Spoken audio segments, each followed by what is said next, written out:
তাওয়াক্কুল কাকে বলে, তাওয়াক্কুল কি, সাহাবা একরাম কেমন করে তাওয়াক্কুল করেছে, মহিউষী জান্নাতি নারীরা কেমন করে তাওয়াক্কুল করেছে, আল্লাহর হাবিব সাল্লাল্লাহু আলাইহি ওয়াসাল্লাম সহ আল্লাহর যত নবী দুনিয়ায় এসেছেন তারা কেমনে তাওয়াক্কুল করেছে। আমাদের লাইফে আপদে বিপদে মুসিবতে আমরা তাওয়াক্কুল করব কেমনে, তাওয়াক্কুলের স্ট্র্যাটেজি কেমন হবে, তাওয়াক্কুলের মূল ডেফিনেশনটা আসলে কি, আল্লাহর উপরে তাওয়াক্কুল করা এটা আসলে কি বোঝায়, আজকে আমরা ইন ডিটেইলস জানার সর্বোচ্চ ট্রাই করব। বলেন সবাই ইনশাআল্লাহ। আমাদের আলোচনার সোর্স হবে দুইটা, এক হচ্ছে কোরআন, দুই হচ্ছে সুন্নাহ। আই রিপিট অ্যাগেন, এক হচ্ছে কোরআন, দুই হচ্ছে সুন্নাহ। আসুন আমরা প্রথমে কোরআন থেকে শুরু করি। কোরআনে আল্লাহ তাআলা বলেছেন, ওয়ামান ইয়াতাওয়াক্কাল আলাল্লাহি ফাহুয়া হাসবুহ, whoever trust in Allah subhanahu wa ta'ala, Allah is sufficient for him. আল্লাহ বলছেন যে আমার উপরে ভরসা করবে, আমি আল্লাহ একাই তার জন্য যথেষ্ট হয়ে যাব। সুবহানাল্লাহ পড়ুন সবাই। আমি সবাইকে একটা প্রশ্ন করতে চাই, আশা রাখবো আপনারা সবাই আমাকে রেসপন্স করবেন উঁচু কণ্ঠে উঁচু আওয়াজে। আল্লাহ আমাদের সবাইকে ভালোবাসুক, এটা আমরা সবাই চাই কি চাই না? আল্লাহ তাআলা বলছেন, ইন্নাল্লাহা ইউহিব্বুল মুতাওয়াক্কিলিন, যেই বান্দা আল্লাহর উপরে তাওয়াক্কুল করে, যে বান্দা সুখে দুঃখে তার রবের উপরে তাওয়াক্কুল করে, তাকে ভালোবাসে একজন। বলেন সবাই তিনি কে? You have to put your trust on your Lord if you want to get the love of Allah subhanahu wa ta'ala. যে বান্দা আল্লাহর উপরে ভরসা করে তাকে আল্লাহ নিজেই ভালোবাসে। সুবহানাল্লাহ পড়েন সবাই। আল্লাহ তাআলা বলছেন, ওয়া আলাল্লাহি ফালইয়াতাওয়াক্কালিল মুতাওয়াক্কিলুন, যেই বান্দা ঈমানদার হিসেবে দাবি করে তার উচিত ভরসা করবে, তাওয়াক্কুল করবে, ট্রাস্ট করবে এক সত্তায়। বলেন সবাই তিনি কে? কিন্তু আমার কলিজার টুকরা যুবক ভাই, আমার প্রিয় মা এবং বোনেরা যারা আমাকে শুনছেন, সবাইকে একটা মেসেজ দিতে চাই। It's very very important. মেসেজটা হচ্ছে, তাওয়াক্কুল ইজ নট উইকনেস। অনেকে ভাবে তাওয়াক্কুল মানে আমি কিছুই করব না, I will just put my trust on my lord, আমি কোনো এফোর্ট দিব না, কোনো ট্রাই করব না, জাস্ট আল্লাহর উপরে ভরসা করব। ইট ইজ কল্ড উইক তাওয়াক্কুল। এটা আসল তাওয়াক্কুল নয়। মাথায় রাখবেন, তাওয়াক্কুল মানে দুর্বলতা নয়, it's a power. I repeat again, it's a power, it's a strength, it's inner piece, it's silently living everything to Allah subhanahu wa ta'ala. Tawakkul means I have full faith in Allah's plan. Tawakkul is just like a map when you're lost. Tawakkul is like a candle in the darkness. Tawakkul মানে হচ্ছে শক্তি, তাওয়াক্কুল মানে মনের ভেতরের প্রশান্তি, তাওয়াক্কুল মানে সব কিছুকে বেস্ট লেভেলে ট্রাই করে আল্লাহর উপরে ছেড়ে দেওয়া। তাওয়াক্কুল মানে আল্লাহর প্ল্যানে সম্পূর্ণ বিশ্বাস করা। তাওয়াক্কুল মানে অন্ধকার রাস্তায় এক আলোর ছোঁয়া। তাওয়াক্কুল মানে একটা রাস্তায় আপনি হারিয়ে গিয়েছেন, হঠাৎ সামনে আসা মানচিত্রের নাম হচ্ছে তাওয়াক্কুল। ঠিক কিনা বলেন? অতএব মাথায় রাখতে হবে, জীবন থেকে কিছু হারিয়ে যাওয়া, জীবন থেকে কোনো মানুষ হারিয়ে যাওয়া, আমি আবারও বলছি, মনোযোগ দিয়ে শুনতে হবে। আল্লাহ যখন আপনার জীবন থেকে কাউকে নিয়ে যায় অথবা আপনার প্রিয় জিনিস হারিয়ে যায়, আপনি মাঝে মাঝে বলেন, সব কষ্ট আমার কপালে কেন, আমার কপাল এত খারাপ কেন, এত কষ্ট আমার কপালে কেন, এত অভাব আমার কপালে কেন, আমি যারে চাই তারে আমি পাই না কেন, আমার সবচাইতে প্রিয় জিনিস আমার থেকে হারায় যায় কেন? আল্লাহ বলছে, বান্দা শোনো শোনো, তাওয়াক্কুল মানে হলো, তুমি হয়তো ভাবছো এটা তোমার জন্য পারফেক্ট হবে, তুমি হয়তো ভাবছো এটা তোমার জন্য বেস্ট হবে, তুমি হয়তো ভাবছো এটা তোমার জন্য ভালো হবে, বাট বাহ্যিক চোখে যা দেখা যায় বাস্তবে কিন্তু তা নাও হতে পারে। তুমি যা ভাবছো এটা ভালো হবে, এটা বাস্তবে ভালো নাও হতে পারে, বাট যেইটা বেস্ট হবে, যেইটা পারফেক্ট হবে, এটা পরিপূর্ণ প্ল্যান করে রেখেছে একজন। বলেন সবাই তিনি কে? আমরা মাঝে মাঝেই বলি, ওয়াই মি, সব কষ্ট আমার কপালে কেন? Didn't Allah find someone else? Why the hardship to me? Why did He give the pain to me? Why did He, take away the favorite things from me? আল্লাহ আমারই কষ্ট দেয় কেন? সব কষ্ট আমার কপালে কেন? আমি যা পছন্দ করি এটা হারিয়ে যায় কেন? আল্লাহ বলছে বান্দা, নো, কোনো কিছু হারিয়ে যাওয়া, কোনো কিছু চলে যাওয়া, it doesn't mean the end of your life. আপনার জীবন থেকে প্রিয় মানুষ হারিয়ে গিয়েছে, আপনার সবচেয়ে কাছের জিনিসটা হারিয়ে গিয়েছে, এর মানে জীবনটা শেষ নয়। Just put your trust on your lord. আল্লাহকে ভরসা করবেন, মাথায় রাখবেন জীবন যেখান থেকে শুরু হবে আল্লাহ সেখান থেকে আপনার জীবনটাকে বেস্ট লেভেল থেকে শুরু করবে, ঠিক কিনা বলে? You just have to put your trust on your lord. আল্লাহকে ভরসা করতে হবে, তাওয়াক্কুল করতে হবে। আর মাথায় রাখবেন, খুব মনোযোগ দেন, সবাইকে বলবো focus on this speech. I need your attention, please pay your attention, listen to me with full concentration. মনোযোগ দিয়ে শুনবেন। আপনি যদি আপনার সুখে দুঃখে কষ্টে আপদে বিপদে জাস্ট একটা কথা বলতে পারেন, হাসবুনাল্লাহু ওয়া নি'মাল ওয়াকিল, আমার জন্য আল্লাহ যথেষ্ট, আমার অভিভাবক হিসেবে আল্লাহ একাই যথেষ্ট, এই একটা শব্দের মাঝে পাহাড়ের চাইতে বেশি শক্তি আছে, এটা পাথরের চাইতে শক্তিশালী। একটা বাক্য মানুষের পুরো জীবনে দুঃখ কষ্ট মাটির নিচে মিশিয়ে মেছাকার করে দেয়, ঠিক কিনা বলে? অতএব আজ থেকে মাথায় রাখবেন, ভয় পাওয়ার কোনো দরকার নাই। আমরা জাস্ট ভরসা করব এক সত্তার উপরে। বলেন সবাই, তিনি কে?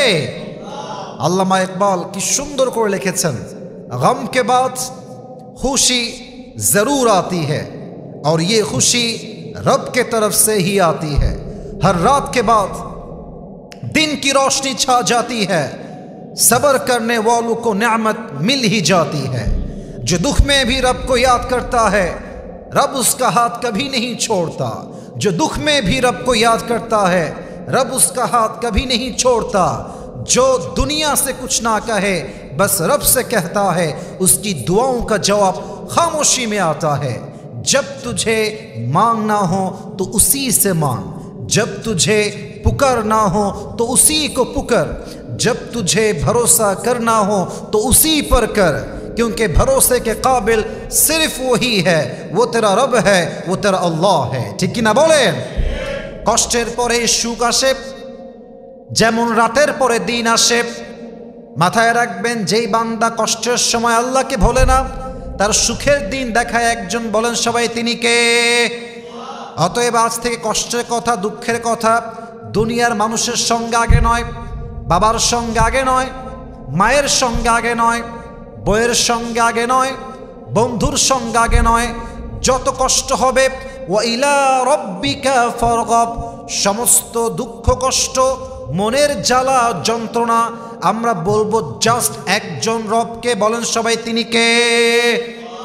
We have to put our trust on our Lord.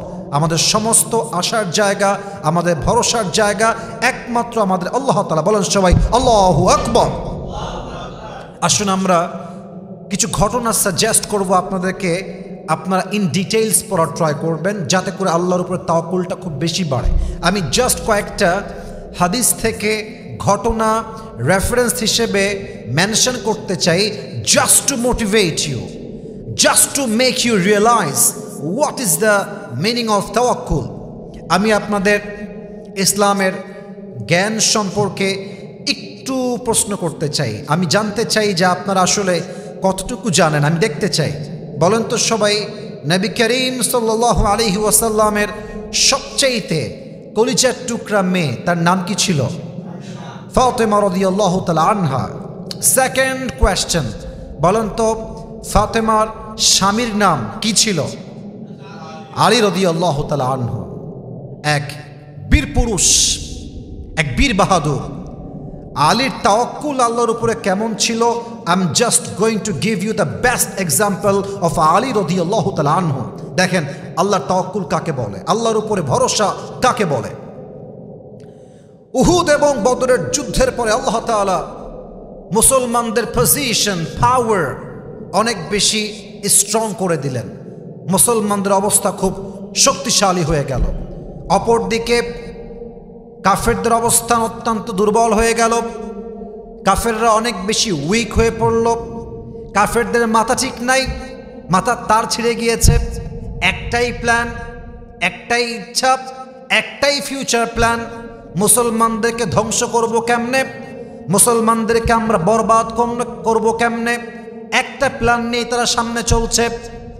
একটা সময় গিয়ে তারা প্ল্যান করলো, সমস্ত কাফেররা মিলে they will attack on Medina, তারা মদিনা আক্রমণ করবে এবং মুসলমানদের ঐতিহ্য, মান, ইজ্জত, অবস্থান সব কিছু তারা এক নিমিষে ধ্বংস করবে। কিন্তু এই প্ল্যানটা আল্লাহ রসুলের কানে গিয়ে পৌঁছে গেল যে কাফেররা they are going to attack on Medina very soon, তারা হয়তো খুব দ্রুত মদিনা অ্যাটাক করতে পারে। আল্লাহর হাবিব দেরি করলেন না, সমস্ত সাহাবা একরামদেরকে ডেকে একটা পরামর্শ সভা ডাকলেন। এক বিশাল বড় সভা হলো। এক এক সাহাবি এক একটা ওয়ে বলল যে হে আল্লাহর রসুল, এই ওয়েটা অ্যাপ্লাই করলে আমরা ওদেরকে ডিফেন্স করতে পারবো। সমস্ত সাহাবীর মাঝে একজন সাহাবী ইসমুহু সালমান ফারসি রাদিয়াল্লাহু তাআলা আন, তিনি ডাক দিয়ে বললেন, ইয়া রাসূলুল্লাহ, ইয়া হাবিবাল্লাহ, আমার কাছে কাফেরদেরকে ডিফেন্স করার জন্য একটা বেস্ট প্ল্যান আছে। আল্লাহর হাবিব বললেন, কি প্ল্যান, আমাকে তুমি বলো। ডাক দিয়ে বলছে, ইয়া রাসূলুল্লাহ, ইয়া হাবিবাল্লাহ, মদিনা এমন একটা শহর, মদিনায় প্রবেশ করার 4টা পথ আছে, 3টা পথ বন্ধ, চতুর্পাশে পানি আর পানি, দেওয়াল দেওয়া, কেউ চাইলে প্রবেশ করতে পারবে না। জাস্ট একটা রাস্তা খোলা আছে যেখান দিয়ে সবাই প্রবেশ করে। আমার প্ল্যান হলো ওই একটা রাস্তার সামনে বিশাল বড় একটা কূপ খনন করতে হবে, বিশাল লম্বা একটা খাল খনন করতে হবে, যাতে করে কাফেররা অ্যাটাক করতে এসে দে উইল রিটার্ন ব্যাক, তারা আবার ফিরে যাবে। সমস্ত সাহাবীদের প্ল্যান থেকে এই প্ল্যানটা সবচেয়ে বেস্ট নবীর কাছে মনে হলো। যেই কথা সেই কাজ শুরু হয়ে গেল।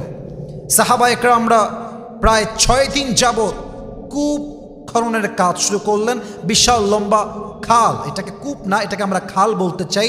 বিশাল লম্বা খাল, এটার লম্বা ছিল 5 কিলোমিটার, এটা গভীর ছিল 4.5 কিলোমিটার, এটা গভীর ছিল 4.5 মিটার এবং এটা প্রশস্ত ছিল 9 মিটার।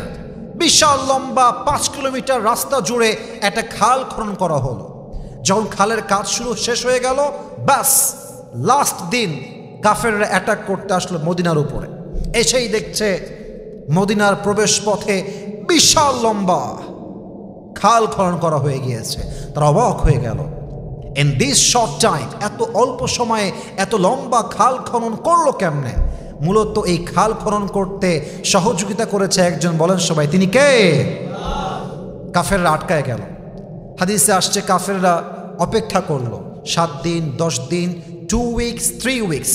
যখন একটা লম্বা সময় পেরিয়ে গেল, কাফেরদের সবচেয়ে বীর পুরুষ কাফের যাকে ভাড়া করে নিয়ে আসা হয়েছিল যুদ্ধের জন্য, ইসমুহু ওমর বিন মারহাব, সেই কাফের চিৎকার দিয়ে বলল, এটা আমাদেরকে আটকে দেওয়ার জন্য বিশাল বড় একটা ষড়যন্ত্র।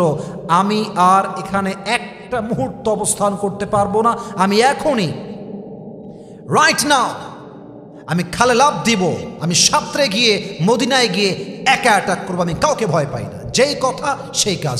আমর বিন মাহরাব এক লাফ দিল কুয়ায়, সাঁতরে সাঁতরে মদিনায় পৌঁছে গেল। মদিনায় গিয়ে চিৎকার করে বলতে লাগলো, মুসলমানরা কোথায়? সেই বীর পুরুষরা কোথায় যারা প্রায় স্লোগান দেয়, মরলেই জান্নাতি, মরলেই শহীদ হয়ে যাবে? ডাক দিয়ে বলতে শুরু করলো, আইনা জান্নাতুকুমুল্লাতী তুআদুন হালুম্মু ইলাইয়া ইন কুনতুম সাদিকিন। এই মুসলমানের বাচ্চা, তোর জান্নাত কোথায়? তোরা না বলিস মরলেই শহীদ, শহীদ হলেই জান্নাতি? তোদের কথা যদি সত্য হয়, আয় আমার সঙ্গে যুদ্ধ কর, 1 সেকেন্ডে শহীদ করে দিব। সব বের হয়ে আসছে, কিন্তু তার সামনে কেউ যাবে, কারো কোনো সাহস নাই। আল্লাহ রসুল বলছেন, কে আছো, বের হও, আমর বিন মারহাবকে ডিফেন্স করো, প্রতিহত করো। কেউ উঠছে না, সব চুপচাপ দাঁড়িয়ে আছে, কেউ হাত তুলছে না। এরই মাঝে আলী রাদিয়াল্লাহু তাআলা আনহু হাত তুলেছেন, ডাক দিয়ে বলছে ইযান লি ইয়া রাসূলুল্লাহ আন আখরুজা ইলাই, হে নবী গিভ মি পারমিশন, আমাকে অনুমতি দেন, আমি তাকে প্রতিহত করব। নবীজি বলেন Ali doesn't make any sense, তোমার মাথা ঠিক আছে? ইজলিস, বসো। ফাইন্নাকা লা তাযালু হাদিথা সিন্নি, তুমি তো এখনো still you are young in age, তোমার বয়স কম। আরে বসো মিয়া, তুমি পারবা না, বসো, তোমার বয়স মাত্র 23 ইয়ার্স ওল্ড, 23 বছর। আমর বিন মারহাব অনেক সিনিয়র তোমার চাইতে, সে আরো বীর বাহাদুর, চুপ করে বসো। তো যখন পারমিশন পায়নি, আলী বসে গিয়েছে। সেকেন্ড টাইম আবার আমর বিন মারহাব চিৎকার দিয়ে বলছে আইনা জান্নাতুকুম আল্লাতী তুআদুন হালুম্মু ইলাইয়া ইন কুনতুম সাদিকিন, কে আছিস বুকের পাটা, আয় আমার সামনে। কেউ দাঁড়ায় না। আলী আবার দাঁড়িয়েছে। ইযান লি ইয়া রাসূলুল্লাহ ফাইন্নী লা আখাফু, হে রাসূল আমাকে পারমিশন দেন, তাকে আমি ভয় পাই না, জাস্ট একটা পারমিশন দেন। আল্লাহর রাসূল ডাক দিয়ে বলছেন আলী বসে পড়ো, তোমার মাথা আবেগ কাজ করছে বেশি। এই আমর বিন মারহাব সাধারণ কোনো বীর পুরুষ নয়, সে অনেক বেশি বীর পুরুষ, সে অনেক সাহসী, সে অনেক শক্তিশালী। আল্লাহ রসুল ডাক দিয়ে বলেন সাহাবা ইকরামদের মাঝে আলী বাদে এমন কোনো সাহাবী কি নাই যেই সাহাবী আমর বিন মারহাবকে প্রতিহত করবে। এক সাহাবী ডাক দিয়ে বলল ইয়া রাসূলুল্লাহ ইয়া হাবিবাল্লাহ, আপনি কি আমর বিন মারহাবকে চেনেন না? এ হচ্ছে এমন এক কাফের, যেই কাফের যুদ্ধের ময়দানে এক হাতে ঘোড়ার লাগাম ধরে, আর এক হাত দিয়ে শত্রু কল্লা কোপ দিয়ে উড়িয়ে দেয়। এই হচ্ছে সেই আমর বিন মারহাব, আমাদের মাঝে কেউ নাই। লাস্ট টাইম 3 টাইমস, একের পরে এক, এবার 3 নাম্বার। আলী আবার হাত তুলেছে, ইয়া রাসূলুল্লাহ ইযান লি আন আখরুজা ইলাইহি ফাইন্নী লা আখাফুহু ওয়া লা আরজিউ হাত্তা ইয়াকতুলাহু আল্লাহু আলা ইয়াদাইয়া, হে রাসূল আমাকে একটা পারমিশন দেন, ওর কল্লা কেটে আমি আপনার হাতে দিব। আল্লাহু আকবার। আল্লাহ রসুল এবার বললেন আলী যাও, ইযহাব ফাইন্নাল্লাহা মাআকা, যাও, ভরসা রাখো এক সত্তার উপরে। বলেন সবাই তিনি কে? আরো জোরে বলেন সবাই তিনি কে? এবার আল্লাহর হাবিব নিজেই তার হাত দিয়ে জুলফিকার আলীর হাতে তুলে দিলেন, আর ডাক দিয়ে বলেন ইয়া আলী ইযহাব ফাইন্নাল্লাহা মাআকা, তোমার সঙ্গে কেউ নাই, বাট তোমাকে মাথায় রাখতে হবে সব সময় তোমার সঙ্গে আছে একজন, তিনি কে? আলী রাদিয়াল্লাহু তাআলা আনহু জুলফিকার হাতে তুলে সেই কাফের আমর বিন মারহাবের দিকে ছুটতে শুরু করলো। আমর বিন মারহাব ডাক দিয়ে বলছে মান আনতা আইয়ুহাল গোলাম, হে যুবক তুমি কে, তোমার নাম কি? আলী রাদিয়াল্লাহু তাআলা আনহু উচ্চ কণ্ঠে ডাক দিয়ে বলছেন আমর বিন মারহাব আনাল্লাযী সাম্মাতনি উম্মি হায়দারা, আমি হলাম সেই যুবক যেই যুবককে তার মা নাম দিয়েছে হায়দার। আলীর নাম ছিল কারারে হায়দার। কারার মানে হচ্ছে এমন একজন যুবক যেই যুবক বারবার বারবার আক্রমণ করে। আলী রাদিয়াল্লাহু তাআলা আনহু এমন একজন সাহাবী যিনি বারবার বারবার বারবার অ্যাটাক করতেন। আনাল্লাযী সাম্মাতনি উম্মি হায়দারা, হে যুবক তোমার আসল নাম কি? বলছে আমার আসল নাম হচ্ছে আলী। আলী? ও আচ্ছা আচ্ছা, আলী বিন আবি তালেব, তুমি কি আলী বিন আবু তালেব? বলছে ইয়েস, আমি হলাম আলী বিন আবি তালেব। আরে ভাতিজা যাও যাও, তোমার বাপ তোমার ভাই লাগে, তোমার আমি মারতে পারবো না, যাও যাও, ইরজিয়া ফাইন্নী লা উকাতিলু সিবিয়ান, ফিরে যাও। I don't kill the baby, আমি বাচ্চাদের গায়ে হাত তুলি না, বের হও, যাও যাও যাও। এই কথা শুনে আলী প্রচন্ড ক্ষেপে গিয়েছে, তুই কারে বাচ্চা বলিস, কাকে তুই বাচ্চা বলিস? এবার আলী চিৎকার দিয়ে বলছে যতই তুমি আমাকে বাচ্চা বলে টিটকারি করো না কেন, যতই তুমি আমার গায়ে হাত তুলবা না বলো না কেন, আমি তোমার কল্লা না নিয়ে এখান থেকে এক পাও পিছু হটবো না। এই কথা বলার সাথে সাথে আমর বিন মারহাবের ব্যক্তিত্বে আঘাত লেগেছে। আমর বিন মারহাব বলছে হাউ ডিয়ার ইউ, এত বড় সাহস তো, আয় অ্যাটাক করা আমার উপরে। আলী বলছে ইসলাম আমাকে শিখিয়েছে প্রথমে অ্যাটাক তোমরা করবা না, যে অ্যাটাক করবে তাকে তোমরা ডিফেন্স অ্যাটাক করবা, ঠিক কিনা বলেন? তুই আমাকে আগে অ্যাটাক কর। এবার আমর বিন মারহাব আলীকে হত্যা করবার জন্য, অবাক করা বিষয় হচ্ছে আমর বিন মারহাবের পুরো দেহটাই হচ্ছে লোহা দ্বারা বেষ্টিত, তার দেহের পোশাক লোহা দ্বারা তৈরি, তার মাথার মুকুটটাও লোহার দ্বারা তৈরি। এবার আমর বিন মারহাব তার এক হাতে ঢাল নিয়েছে, আর এক হাতে তরবারি নিয়েছে। একটু পর সে ঢালটা সে ফেলে দিয়েছে, দুই হাত দিয়ে তরবারি ধরেছে। আর আলীকে বলছে, আলী প্রস্তুত হয়ে যাও, আজকে তোমার জীবনের শেষ দিন তুমি অতিক্রম করছো। বাস দুই হাতে তরবারি নিয়ে দুই পাটা উঁচুর দিকে উঠিয়ে এই তরবারি পেছনের দিকে নিয়ে দেহের সমস্ত শক্তি এক করে আলী বিন আবি তালেবের ঘাড়ে বিশাল উঁচুর থেকে একটা কোপ দিয়েছে। আর আলী বিন আবি তালেব তার সমস্ত রণকৌশল দিয়ে, যুদ্ধের কৌশল দিয়ে তার ঢালটা ধরে সেই অ্যাটাককে ডিফেন্স করেছে। হাদিসে আসছে তার আঘাতটা এত মারাত্মক ছিল, আলীর ঢাল দুই আতখান হয়ে একটা কোপ হালকা ছোঁয়া আলীর ঘাড়ে লেগেছে। বাট আলী এমন বীর বাহাদুর, এক চুল পরিমাণ তার জায়গার থেকে সে নড়ে নাই। আল্লাহু আকবার। এবার আলী ডাক দিয়ে বলছে, আমর বিন মারহাব গেট রেডি, গেট রেডি, এবার তুমি প্রস্তুত হয়ে যাও, ইটস মাই টার্ন, এবার আমি তোমাকে অ্যাটাক করব। আলী রাদিয়াল্লাহু তাআলা আনহুর সঙ্গে সৈন্য নাই, তার দেহে কোনো লোহার পোশাক নাই, তার মাথায় কোনো লম্বা মুকুট নেই লোহার, কিন্তু একটা জিনিস আছে, তার নাম হচ্ছে তাওয়াক্কুল। আল্লাহর উপরে তাওয়াক্কুল করে আলী রাদিয়াল্লাহু তাআলা আনহু জুলফিকার হাতে নিয়েছেন, একটা লাফ দিয়েছেন, উঁচু থেকে উঠে দুই হাত দিয়ে আমর বিন মারহাবের ঠিক কাঁধ বরাবর বিশাল লম্বা একটা কোপ দিয়েছে। হাদিসে আসছে আমর বিন মারহাবের কাঁধে আলী রাদিয়াল্লাহু তাআলা আনহু যখন পরিপূর্ণ তাওয়াক্কুল নিয়ে একটা কোপ দিয়েছে, আমর বিন মারহাবের পুরো ঢাল দুই আটখান হয়ে আমর বিন মারহাবের পুরো দেহটা দুই টুকরো হয়ে আল্লাহর জমিনে পড়ে গিয়েছে। আল্লাহু আকবার। যখন দুই টুকরো হয়ে পড়ে গিয়েছে, এবার আলী বিন আবি তালেব হেঁটে হেঁটে আসছে, আর আমর বিন মারহাবের বুকের উপরে বুটের জুতা পরা পা রেখেছে। তার বুকের উপরে পা দিয়ে ডাক দিয়ে বলছে, এই কাফেরের বাচ্চা, কাইফা তুকাতিলুনি আনতা তা'বুদু হাজারান ওয়া আনা আব্দু রাব্বি মুহাম্মদ। আরে তুই আমারে হত্যা করবি কেমনে? তুই মূর্তির পূজা করিস আর আমি রব্বে মুহাম্মদ, আমি এমন এক নবীর পূজা করি যে আল্লাহর নবী, আমি এমন এক রবের উপর তাওয়াক্কুল করেছি যার শক্তির সঙ্গে কারো শক্তির কোনো খাওয়া নাই।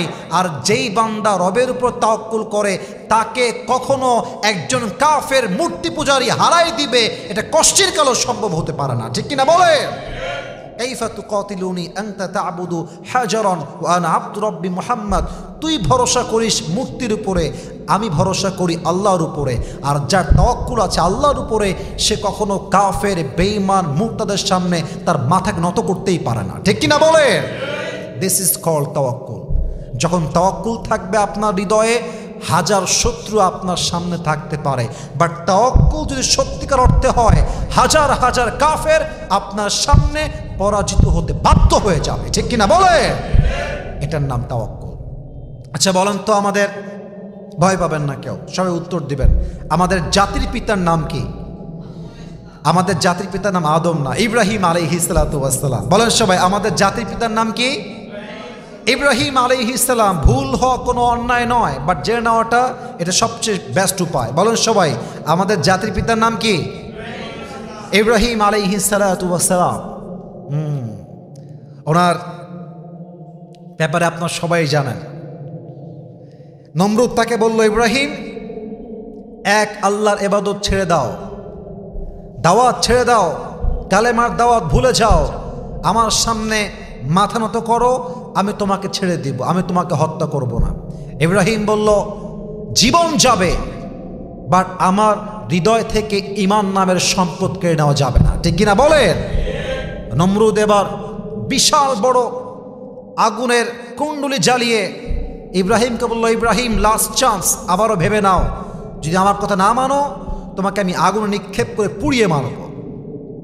যখনই ইব্রাহিমকে আগুনে ফেলা হবে, জিবরাইল আসছে। ইব্রাহিম, তুমি আমার কাছে সাহায্য চাও, আমি তোমাকে সাহায্যের হাত বাড়িয়ে দিব।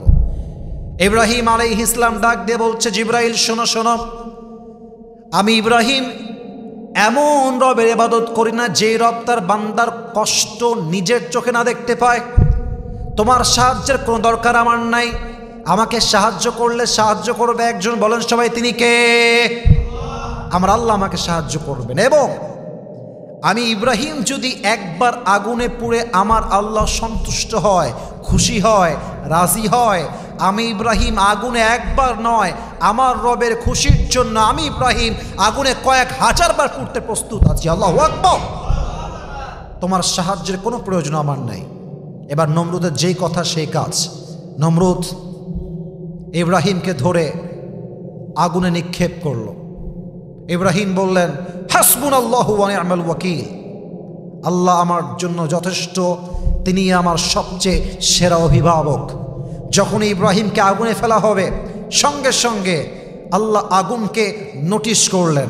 কুলনা ইয়া নারু কুনি বারদান ওয়া সালামান আলা ইব্রাহিম, আল্লাহ ডাক দিয়ে বললেন, আগুন খবরদার, আমার ইব্রাহিমের জন্য তুমি শান্তিদায়ক ঠান্ডা হয়ে যাও। আল্লাহ যখন আদেশ করলেন সঙ্গে সঙ্গে আগুন এত ঠান্ডা হয়ে গেল, ইব্রাহিম আগুনে পড়ল ঠিকই, ইব্রাহিমের দেহের অঙ্গ প্রত্যঙ্গ পূর্বে দূরের কথা, ইব্রাহিম আলাইহিস সালামের দেহের জামার একটা টুকরা অংশ পর্যন্ত আগুনে স্পর্শ করে নাই। বলেন সবাই আল্লাহু আকবার। What an amazing power! What a tawakkul! যার হৃদয়ে আল্লাহর উপরে ভরসা থাকে তাকে আগুন পর্যন্ত স্পর্শ করতে পারে না, ঠিক কিনা বলে? অনেকে বলে আমার শত্রু আমাকে শেষ করে ফেলবে, অমুক বেঈমান আমাকে নিশ্চিহ্ন করে ফেলবে। ভয় নাই, মাথায় রাখবেন, ওয়াইয়ামসাসকাল্লাহু বিদুররিন ফালা কাশিফা লাহু ইল্লা হু, আল্লাহ যদি আপনার উপকার করতে চায় পুরো পৃথিবীর মানুষ আপনার এক চুল পরিমাণ ক্ষতি করতে পারবে না। আর আল্লাহ যদি আপনাকে বিপদে ফেলতে চায় পুরো পৃথিবীর ক্ষমতা একসঙ্গে হলো আপনাকে উদ্ধার করতে পারবে না, ঠিক কিনা বলেন? এটাই ঈমান, এটাই তাওয়াক্কুল। মুসা আলাইহিস সালামের কথা একবার ভাবেন। রেড সির পাশে দাঁড়িয়ে আছে, তার জাতির সমস্ত লোক তার ওয়াজ এবং নসিহত শুনছে বসে বসে। হঠাৎ করে ফেরাউন তার লস্কর সৈন্য সব নিয়ে অ্যাটাক করেছে। অ্যাটাক করেছে কেমন ভাবে? ডানেও সৈন্য, বামেও সৈন্য, পেছনেও সৈন্য, আর সামনে রেড সি, বিশাল বড় সাগর। মুসা আলাইহিস সালামের পুরো জাতি থরথর থরথর করে কাঁপছে। কোরআন তার সাক্ষী। কোরআন বলছে, যখন ফেরাউন আক্রমণ করলো সমস্ত সাথী ডাক দিয়ে বলছে, ইয়া মুসা ইন্না লামুদরাকুন, হে মুসা আমরা তো পাকড়াও হয়ে গিয়েছি, চতুর্পাশ থেকে সরাসরি আক্রমণ হয়েছে, ডানেও শত্রু, বামেও শত্রু, পেছনে ফেরাউন, সামনে নীল দরিয়া। ইন্না লামুদরাকুন, আমরা পাকড়াও হয়ে গিয়েছি, হে মুসা আমরা কি করব? মুসার তাওয়াক্কুল দেখেন। মুসা ডাক দিয়ে বলছে, কাল্লা ইন্না মাইয়া রাব্বি সায়াহদিন, কখনো নয়, কখনো নয়, নিশ্চিত আমাদেরকে পথ দেখাবে একজন। বলেন সবাই তিনি কে? আল্লাহ বললেন, মুসা ঘাবড়াবার কোন কারণ নাই, নেভার লুজ হোপ, হতাশ হয়ে যেও না। আল্লাহ বললেন, মুসা ফাওহাইনা ইলা মুসা আন ইদরিব বিআসাকাল বাহর, তোমার হাতের লাঠি দিয়ে নীল দরিয়ার মাঝে একটা আঘাত করো। মুসাকে আল্লাহ আদেশ দিলেন, মুসা যেই আদেশ সেই কাজ। মুসা আলাইহিস সালাতু ওয়াস সালাম সমস্ত কাফেরদের সৈন্যদের সামনে আল্লাহর উপরে তাওয়াক্কুল করে জাস্ট হাতের লাঠি দিয়ে একটা বাড়ি মারলেন। রাস্তা দরকার ছিল একটা, আল্লাহ সঙ্গে সঙ্গে 12টা রাস্তা মুসা যেন খুলে দেন। আল্লাহু আকবার। 12টা রাস্তা তৈরি হয়ে গেল। তাওয়াক্কুল কাকে বলে?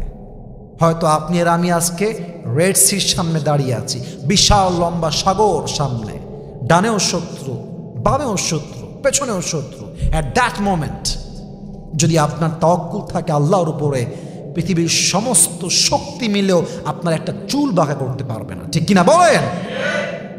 ভাবেন তো সেই দিনের কথা, যেই দিন মুহাম্মদুর রাসূলুল্লাহ সাল্লাল্লাহু আলাইহি ওয়াসাল্লাম তার সবচেয়ে কাছের বন্ধু আবু বকর রাদিয়াল্লাহু তাআলা আনহুর বাসায় আসলেন সফর মাসে ঠিক শেষের দিকে। এসে বললেন, আবু বকর রেডি হয়ে যাও, প্রস্তুত হয়ে যাও, হিজরতের সময় চলে এসেছে, আমাদেরকে মক্কা ছাড়তে হবে। এই কথা বলেই আল্লাহ রসুল বাসায় ফিরে আসলেন। কাফেররা প্ল্যান করলো, আর দেরি নয়, আজকের রাতেই আমরা মুহাম্মদকে হত্যা করব। বলেন সবাই নাউজুবিল্লাহ। ব্যাস রাত হতে হতে সমস্ত কাফেররা নবীর বাসাকে চতুর্পাশ থেকে ঘিরে ধরল। চতুর্পাশে কাফের আর কাফের। আল্লাহর হাবিব কি করবেন এবার? উনি বললেন, আলী তুমি এদিকে আসো। আমানতের সমস্ত সম্পদ বুঝাই দিলেন আর বললেন, আলী তুমি আমার খাটে শুয়ে থাকো কম্বল মুড়ি দিয়ে। বাস আলী শুয়ে পড়ল। আল্লাহর হাবিব সমস্ত শত্রুর মাঝখান দিয়ে বের হলেন। আর যখন বের হবেন তখন তিনি সূরা ইয়াসিনের প্রথম 9 আয়াত পড়লেন, বিশেষ করে এই আয়াতটা, ওয়াজআলনা মিন বাইনি আইদিহিম সাদ্দাও ওয়া মিন খালফিহিম সাদ্দান ফাগশাইনাহুম ফাহুম লা ইউবসিরুন। আল্লাহ বলছেন, আমি তাদের সামনের দিকে পেছনের দিকে পর্দা ঢেলে দিয়েছি। ফাগশাইনাহুম ফাহুম লা ইউবসিরুন, এমন একটা পর্দা দিয়েছে তারা দেখতে পায় নাই, তাদের চোখটা আড়াল হয়ে গিয়েছে। আল্লাহ রসুল 9টা আয়াত পড়ে এক টুকরো মাটি নিয়েছেন, মাটিতে একটা ফু দিয়েছেন, কাফেরদের উপরে এমনি ছুঁড়ে মেরেছেন। সমস্ত কাফের কয়েকটা মুহূর্তের জন্য, কয়েক মিনিটের জন্য অন্ধ হয়ে গিয়েছে, চোখে আড়াল হয়ে গিয়েছে, চোখে পর্দা পড়ে গিয়েছে। আল্লাহ রসুল তাদের সামনে দিয়ে বের হয়ে গিয়েছে, তারা কল্পনাও করতে পারে না। আল্লাহু আকবার। বাস যখনই বের হয়েছে, আবু বকর দাঁড়িয়ে আছে, দাঁড়িয়ে বলছে, রাসূলুল্লাহ এই দিকে মদিনা আর এই দিকে হচ্ছে গারে সোর, এই দিকে মদিনা, এই দিকে গারে সোর। আমরা আগে সোর পাহাড়ে যাব, ওখানে গিয়ে অবস্থান করব। যখন খোঁজাখুঁজি বন্ধ হয়ে যাবে আমরা আবার মুভ করে মদিনায় ব্যাক করব। আল্লাহ রাসূল বলেন, তুমি যা বলবা তাই হবে, চলো।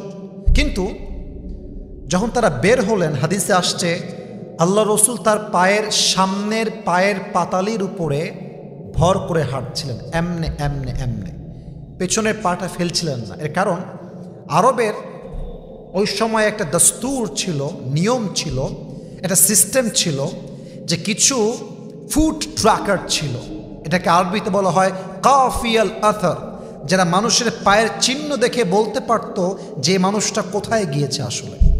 তাই আল্লাহ রসুল তাদেরকে অ্যাভয়েড করার জন্য পায়ের পাতালির উপরে, আঙ্গুলের উপরে ভর করে হাঁটছিলেন আস্তে আস্তে সামনে সামনে। যখন পাহাড়ের নিচে পৌঁছালেন হাঁটতে হাঁটতে, হাদিসে আসছে নবীর পায়ের নিচে লাল হয়ে গিয়েছে, ফোসা ফোসা ভাব পড়ে গিয়েছে হাঁটতে হাঁটতে। এবং অবাক করা বিষয় হচ্ছে, হাঁটার সময় আবু বকর একবার সামনে যায়, একবার পেছনে যায়, আর একবার পেছনে, আর একবার সামনে, পেছনে সামনে, সামনে পেছনে। আল্লাহ রসুল বললেন, মা লাকা ইয়া আবু বকর, কি হয়েছে তোমার? একবার সামনে আর একবার পেছনে, ওয়াই, কারণটা কি? আবু বকর রাদিয়াল্লাহু তাআলা আনহু ডাক দিয়ে বলছেন, ইয়া রাসূলুল্লাহ, ইয়া হাবিবাল্লাহ, আতাযাক্কারু আত-তালাবা ফাকুনু খালফাকা ওয়া আতাযাক্কারু আর-রাসতা ফাকুনু আমামাকা। আমি যখন সামনের দিকে হাঁটি আমার মনে হয় কাফেররা পেছন থেকে অ্যাটাক করেছে, আর আমি যখন পেছনের দিকে হাঁটি আমার মনে হয় কাফেররা সামনের দিকে অ্যাটাক করবে। হে আল্লাহর রসুল, আমার জীবন যাবে, শহীদ হয়ে যাবে, বাট আপনার দেহে একটা চুল পরিমাণ আঘাত লাগবে, এটা আমি কখনো চুল পরিমাণ বরদাস্ত করতে পারবো না। কোন সবাই সুবহানাল্লাহ। এবার আল্লাহ রসুল বললেন, আবু বকর আমি উঠবো কেমনে এই পাহাড়ে, আমার তো পায়ে ফোসা পড়ে গিয়েছে। আবু বকর বললেন, আল্লাহ রসুল আপনি টেনশন করবেন না, আমি আপনার সাথে আছি। ব্যাস যেই কথা সেই কাজ। এবার আবু বকর নিজেই আল্লাহর হাবিব সাল্লাল্লাহু আলাইহি ওয়াসাল্লামকে মাজাতে কোলে তুললেন, কোমরে কোলে তুললেন, পাটা এইদিকে আর ঘাড়ে 2 হাত দিয়ে নবী যে ধরে আছে। ব্যাস নিচ থেকে সেই গারে সোর, সে গুহা পর্যন্ত আবু বকর নিজেই নবীকে ঘাড়ে তুলে নিয়ে গেছে। আল্লাহু আকবার। ঠিক গুহার যে প্রবেশ পথ ওখানে নামিয়ে দিয়েছে। বলছে, হে আল্লাহর রসুল আপনি থামেন, আমি গুহাতে গিয়ে সব পরিষ্কার করে ঠিক করে তারপরে আপনাকে ডাক। ব্যাস ঢুকে গেল গুহার ভেতরে, গিয়ে দেখছে প্রচুর ময়লা, আর গুহার পাশে ফুটা ছিদ্র দিয়ে ভরপুর হয়ে গিয়েছে। পাথর দিয়ে আটকালেন, জামা দিয়ে আটকালেন, পাগড়ি দিয়ে আটকালেন, বাহিরে আসলেন, আল্লাহ রসুলকে নিয়ে গুহার ভিতরে প্রবেশ করলেন এবং দুই পা এভাবে মেলে দিলেন, এইভাবে সোজা দুই পা মেলে দিলেন। এক পাশে জাস্ট একটা ছিদ্র বের হয়েছিল, সেই ছিদ্রে আবু বকর রাদিয়াল্লাহু তাআলা আনহু ডান পাটা রাখলেন আর বললেন, ইয়া রাসূলুল্লাহ, আপনি আমার কোলে শুয়ে পড়েন। সুবহানাল্লাহ পড়বেন না আপনারা? আল্লাহু আকবার। কি সুন্দর হাদিস, কি সুন্দর ঘটনা। আবু বকর যখন নবীকে কোলে রেখে নিচেও একটু ঘুমিয়েছেন, নবীও ঘুমিয়ে গিয়েছেন, হঠাৎ করে গুহায় সাপ প্রবেশ করেছে। গুহায় সাপ যখন প্রবেশ করবে দেখছে সব ছিদ্র বন্ধ, জাস্ট একটা ছিদ্রে পায়ের তালু এভাবে রাখা আছে। বাস, সাপ গুহায় প্রবেশ করার জন্য সেই পায়ে লাগাতার ছোবল দেওয়া শুরু করেছে। আবু বকর বুঝে গিয়েছে এটা সাপের ছোবল। আল্লাহু আকবার। নবীর ভালোবাসা, হুব্বে রসুল, ইশকে রসুল কাকে বলে? চাইলে চিৎকার করতে পারতেন, চিৎকার করেন নাই। চিৎকার করলেই আমার নবী ক্লান্ত, নবীর ঘুম ভেঙে যাবে। আবু বকর চুপচাপ বসে আছে। এই সাপের বিষের ব্যথা, যন্ত্রণা এত প্রবল হয়ে গিয়েছে, একটা পর্যায়ে গিয়ে চোখ দিয়ে পানি পড়তে শুরু করেছে।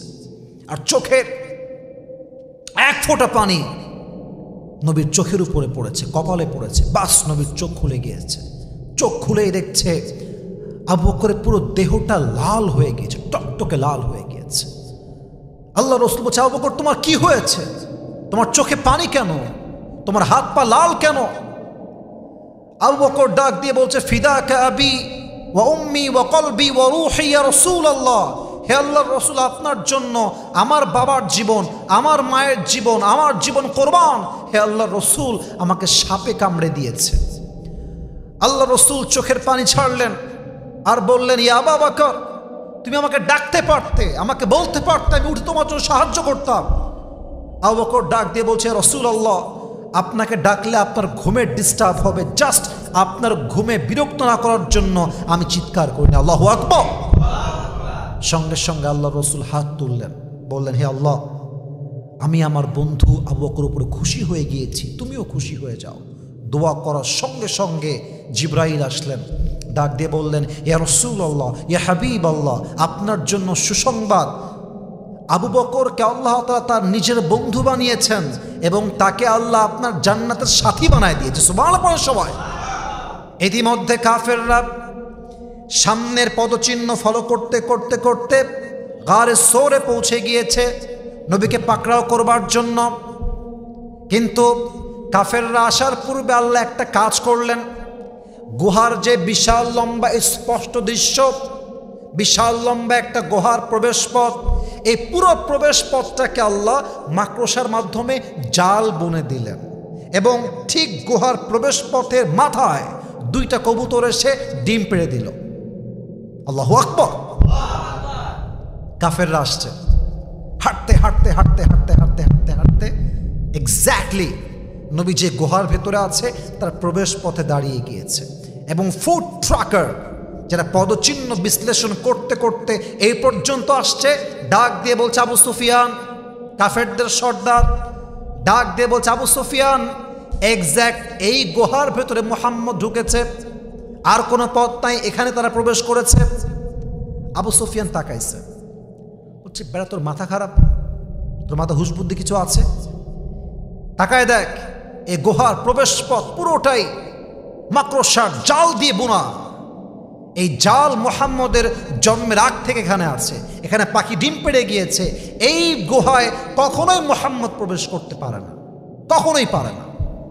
আর তাদের যে অ্যাটাক, তারা প্রবেশ করবে করবে ভাব, ব্যাস আবু বকর ভয়ে কাঁপছে। ইস, যে নবীর ক্ষতি হয়ে যায়, যদি আমার নবী পাকড়াও হয়ে যায়, যদি নবীর দুশমন নবীকে হত্যা করে ফেলে, আবু বকর ভয় পাচ্ছে, হে রাসূল, কি হবে আমাদের? এই মুহূর্তে আল্লাহ রসুল যেটা বলেছেন, এটা তাওয়াক্কুলের জন্য এক ঐতিহাসিক শব্দ, যে শব্দ হাজার মুমিনদের জীবনে অনুপ্রেরণা, যে শব্দ হাজার মুমিনদের জীবনে বাঁচার একটা মোটিভেশন। আল্লাহ রসুল বলেন, আবু বকর লা তাহজান, আবু বকর লা তাহজান, ইন্নাল্লাহা মা'ানা। আবু বকর, ভয় পেও যেও না, হতাশ হয়ে যেও না, কাফেরদের দল যত বড় হোক, যত বড় আক্রমণ হোক না কেন, মাথায় রাখবা বিপদে আপদে সবসময় তোমার সঙ্গে আমার সঙ্গে সকল মুমিনের সঙ্গে আছে একজন, তিনি কে? ভয় পেও না, লা তাহজান ইন্নাল্লাহা মা'ানা, Allah is with us, never be frustrated, হতাশ হয়ে যেও না, আল্লাহ আমার সঙ্গে আছে, আল্লাহ তোমার সঙ্গে আছে, ভয় পাওয়ার কোনো কারণ নাই। ব্যাস। আবু সুফিয়ান বলল, এই পাগল কোথায় নিয়ে আসছে আমাদেরকে, এই গুহা তো কেউ নাই, চলো এখান থেকে ব্যাক করো। আল্লাহ রসুল আয়াতটা পড়লেন, আল্লাহর উপরে তাওয়াক্কুল করলেন। কাফেররা নবীকে অ্যাটাক করো দূরের কথা, বরং ওখান থেকে এমনভাবে ফিরল, এই বিশ্বাসে ফিরল যে এই গুহা বা পাহাড়ে নবী কখনো আসতেই পারে না। আল্লাহু আকবার। তাহলে গুহার কাছে যাওয়ার পরেও তারা ফিরে আসলো জাস্ট একটাই কারণ হচ্ছে আল্লাহ রসুল এবং আবু বকর এই বিপদের মুহূর্তে, এই কষ্টের মুহূর্তে, এই মুসিবতে ভরসা করেছে একজনকে। বলেন সবাই, তিনি কে? আমার প্রিয় কলিজার টুকরার যুবক ভাইরা, কথা বলতে গেলে অনেক লম্বা হয়ে যাবে, কিন্তু যে ইতিহাসগুলো আমরা জানলাম আলী রাদিয়াল্লাহু তাআলা আনহুর থেকে, জাতির পিতা ইব্রাহিম আলাইহিস সালাতু ওয়াস সালাম, আমাদের প্রিয় নবী মুসা আলাইহিস সালাতু ওয়াস সালাম, আল্লাহ রসুল মুহাম্মদুর রাসূলুল্লাহ সাল্লাল্লাহু আলাইহি ওয়াসাল্লাম, আবু বকর, প্রত্যেকের জীবন থেকে একটাই শিক্ষা আমরা পেয়েছি, যার তাওয়াক্কুল আল্লাহর উপরে আছে পুরো পৃথিবী তাকে পরাজিত করতে সক্ষম হয় না। এটা কিনা বলেন?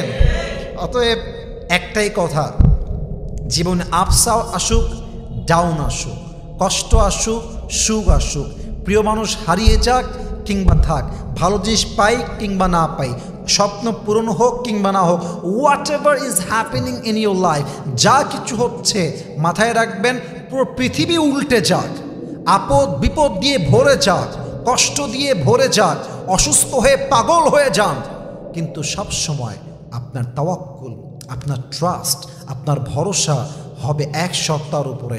বলেন সবাই আওয়াজ দিয়ে, তিনি কে? ব্যাস। তাওয়াক্কুল থাকলে you are the real believer, তাওয়াক্কুল থাকলে ইউ আর দ্য রিয়েল মুমিন। আল্লাহ আমাদের সবাইকে সেই তাওয়াক্কুল করার তৌফিক দান করুক যে তাওয়াক্কুল করেছে নবীরা। বলেন সবাই আমিন। আল্লাহ আমাদেরকে সেই তাওয়াক্কুল করার তৌফিক দান করুক যে তাওয়াক্কুল করেছে সাহাবা ইকরামরা। বলেন সবাই আমিন। আল্লাহ আমাদের সবাইকে পরিপূর্ণ তাওয়াক্কুল করার তৌফিক দান করুক। আমরা সকলেই জবান খুলে দিল খুলে পড়ছি আমিন।